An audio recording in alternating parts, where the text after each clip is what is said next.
You wake up to sunlight that feels artificial, like someone painted it on. The air tastes faintly of stale alcohol and forgotten apologies. You're lying in a house that cost more than most people will ever make, in a city that worships itself, and somehow, you still feel like a guest in your own life. This isn't tragedy in the poetic sense. This is tragedy in the slow-drip Tuesday morning kind of way. The kind where nothing explodes, nothing collapses, and yet everything feels slightly wrong. Like the universe is tilted just a few degrees off center, and only you seem to notice. You don't remember when the sadness started. Maybe it was always there, waiting. Like background music playing quietly in the back of every scene. You didn't fall into despair. You settled into it. Like sinking into a couch that just accepts your shape. They say fame makes you someone, but you're pretty sure it just makes you easier to watch. Hollywood made you a household name, but it never taught you how to be a person. And that's where our story begins. Not in catastrophe, but in the quiet moment where you realize that being alive has somehow become exhausting. You're BoJack Horseman, and this is the part where you pretend it's all a joke. You are the punchline everyone recognizes. A sitcom star with a face that launched 1,000 reruns and a heart that never fully came in the mail. You walk into rooms like you're expecting applause. Sometimes it even arrives, just delayed, hollow, canned. Your body is a billboard for something you don't believe in anymore. Your smile is a costume.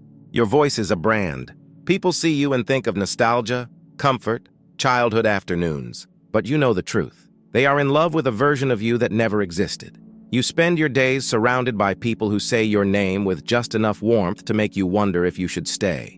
Agents, managers, acquaintances who blur into one long scrolling screen of, "Hey man, let's work together soon." They orbit you because you are a collapsing star. Beautiful, dangerous, and slowly eating itself. You live in a house on a hill where the silence echoes. At night, the city glows like a promise you can't cash in. You stand outside, glass in hand, staring at everything you worked for and wonder why it still feels like you're waiting for something to start. The joke isn't that your life fell apart. The joke is that it kept going. You didn't choose your starting line. You were born into a story already in motion. A child in a house where love was conditional currency and affection was a luxury item. Your mother loved you like a chore, and your father taught you that achievement mattered more than joy. So you grew up learning how to perform, how to make silence laugh, how to earn affection by being useful. The stage became your sanctuary because it was the only place where anyone clapped when you entered. You chased fame like it was oxygen, because you genuinely believed it would fix you. But fame is not medicine. It's a mirror, and mirrors don't heal. They just show you what you've been trying not to see. So you built a persona the way a child builds a fortress out of pillows. Soft, temporary, impressive. Only if you don't touch it too hard. You were never trying to become a star. You were trying to become someone your parents could love, and even now, after the fame, the houses, the interviews, the premieres, you still feel like that child. A ghost looking for somewhere to haunt. Every morning is the same. You wake up with the taste of regret and cheap liquor. Your phone buzzes with texts you don't want to answer. Someone wants something. Someone needs something. Someone remembers something you said 3 weeks ago that you can't quite recall. You go through routines that feel scripted, conversations that feel rehearsed, apologies that feel automated, coffee, anxiety, publicist call, half-hearted gym session, lunch with someone who reminds you of who you used to pretend to be, endless self-preservation disguised as networking, and then night falls, and the city glitters like a reminder that everyone else seems to be living their best montage. You go out because staying in feels worse. You come home because going out leads nowhere. You are stuck in a loop. You laugh at your own jokes, not because they're funny, but because you remember when laughter used to feel real. You are alive, technically, but this isn't living. This is maintenance. Your biggest enemy has always been yourself. Sure, there are critics, tabloids, former castmates who can't wait to remind the world you are a cautionary tale wrapped in fur. But none of them destroy you with the precision you do, because you know exactly where it hurts. Your relationships fall apart in slow motion, not with explosions, but with erosion. You push people away because being known is terrifying. Then you mourn their absence like you were the one abandoned. You sabotage happiness like it's a bad investment. You treat love like something that requires receipts. And when loneliness settles in, you drown it. Pills, drinks, distractions, anything to muffle the thoughts echoing off the inside of your skull. You are both the poison and the antidote, and that's the cruel part. You know exactly what you're doing, and you do it anyway. Your city is a carnival of masks and neon. Everyone is selling something, even their sadness. Talent agents perform sincerity like it's a monologue. Actors cry on cue not because they need to, but because they know someone is watching. Hollywood isn't evil, it's indifferent.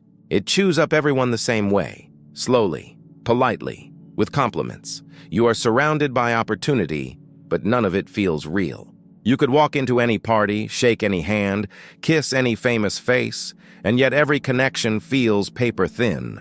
Happiness here is seasonal. Optimism is a subscription service. Everyone is exhausted, and yet somehow everyone keeps smiling. The city doesn't hate you. It just never learned how to love anything that stops performing. Here's the secret. You are not stuck because you failed. You are stuck because you don't believe you deserve anything better. You tell yourself the same story every night. Tomorrow I'll be different. But tomorrow arrives pre-exhausted. And so you repeat the cycle, not because you want to, but because it's familiar. You are looping through regrets like reruns. Your life is syndication. The lie is that change happens in big dramatic moments. That one day you'll hit rock bottom, cry in an empty parking lot, and rise reborn into your final form. But real change is boring, slow, painful, untelevised. You don't need redemption arcs. You need quiet mornings where you don't hate yourself, and that's terrifying because you have no idea who you are without the guilt. There comes a night when you find yourself on a rooftop. The city below you hums with electricity and possibility. The sky is soft, the air gentle, and for the first time in a long time you are simply still. You breathe, not because you remembered to, but because you wanted to. The world doesn't look hostile here. It just looks big, indifferent, alive, and maybe that's enough. Not happiness, not redemption. Just presence, a fragile temporary peace. You'll mess up again. You'll fall apart again. But in this moment, you are okay, and sometimes that's all a person gets. And now we arrive here. The part where you and I stop pretending this was just entertainment. You watched because something in this felt familiar. Maybe not the fame, or the city, or the mistakes, but the ache, the longing for something you can't quite name. We don't watch tragic characters because we enjoy their suffering. We watch them because we recognize ourselves inside them. If you're still here, listening, breathing, letting the words settle, then you survived something too. Maybe you're learning how to live with yourself. Maybe you're learning how to try again, and that counts. So take one more breath. Find one quiet moment today that belongs to you, even if it's small, even if it's fragile.